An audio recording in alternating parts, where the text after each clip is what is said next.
In 1970s New York, the nights grew darker with fear as the city entered a grim era of violence. One man turned those nights into his hunting ground, instilling terror in the hearts of everyone.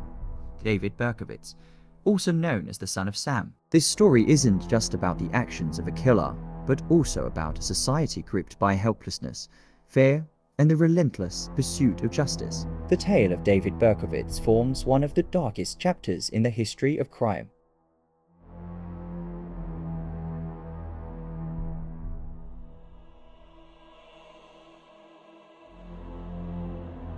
David Berkowitz was born on June 1, 1953, in Brooklyn, New York. His biological mother, Betty Brodder, gave him up for adoption at a young age. His adoptive parents, Nathan and Pearl Berkowitz, tried to provide him with a loving home, but David's troubled behavior was evident from an early age. Berkowitz appeared to be an ordinary child, but friends and teachers noted his introverted nature and difficulty controlling his anger. His aggression toward animals was an early warning sign of what was to come. To understand David's childhood, one must examine his relationship with his adoptive parents. Nathan and Pearl Berkowitz tried to create a nurturing environment, but David's internal struggles overshadowed their efforts. These emotional disconnects from a young age led David to retreat into a dark, isolated world. During his adolescence, David's world was shaken once again. Learning he was adopted, and then losing his adoptive mother, Pearl, deepened the darkness within him. After these losses, David became increasingly withdrawn. He stopped interacting with neighbors and immersed himself in a world of dark fantasies. These formative experiences laid the foundation for his descent into crime.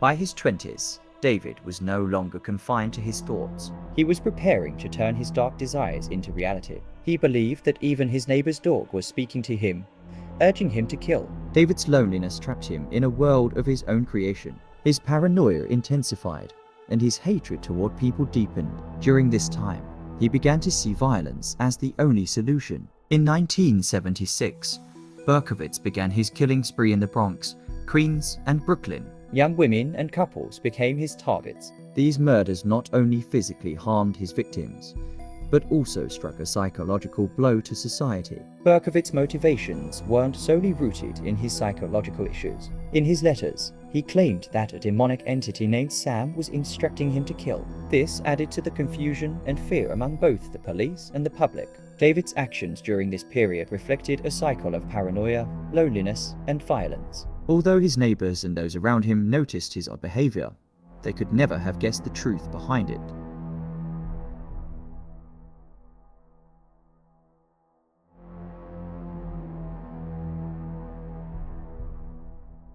David Berkowitz's first known murder occurred on July 29, 1976. Donna Lauria and her friend Jody Valenti were sitting in a car when Berkowitz targeted them. Donna was killed instantly. After the first murder, Berkowitz didn't stop. In November, Carl DeNaro and Rosemary Keenan were attacked. Carl was shot in the head but miraculously survived, while Rosemary escaped unharmed. Berkowitz's attacks appeared random, but he particularly targeted young women and couples. Yet Berkowitz wasn't just a murderer. He was a psychological manipulator. Dubbed the son of Sam, he gained public attention through his chilling letters, written in a threatening and cryptic style. The murders caused widespread panic. People were afraid to go out at night, and women cut their hair short to avoid drawing Berkowitz's attention. Meanwhile, the police and FBI were working tirelessly to uncover the identity behind these heinous acts.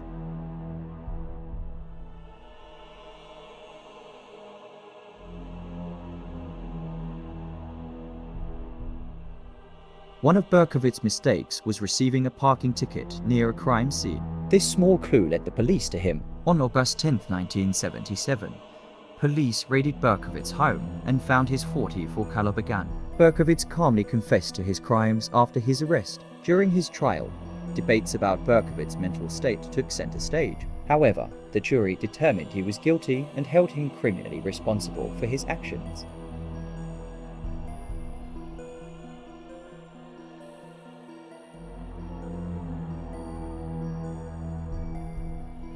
David Berkowitz was sentenced to 6 life sentences and began prison life in 1978. His early years were marked by conflicts with other prisoners and frequent isolation.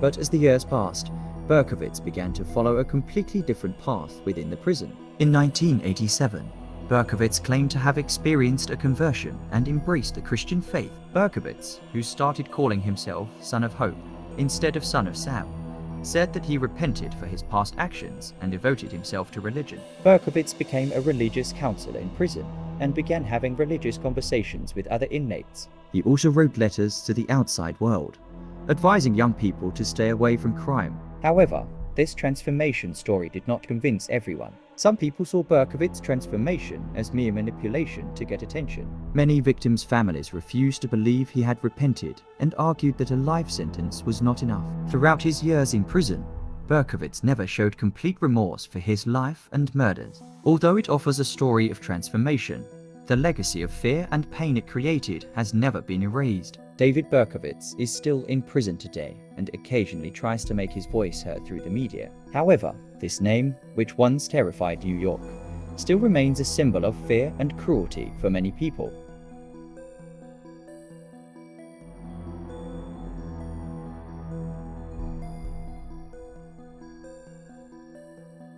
David Berkowitz's story chronicles not only the dark actions of an individual, but also a society's struggle against fear. The name Son of Sam will continue to live in memories as one of the darkest names engraved in criminal history. But this story, it is also a reminder that justice never gives up and how people stand together against their fears. What this terrible story reminds us of is that justice and human dignity can light the darkness. It should not be forgotten that no matter how deep the darkness is, a light can always shine. Thank you for listening to David Berkowitz's dark story. If you want to see more content like this, don't forget to subscribe to our channel and like the video.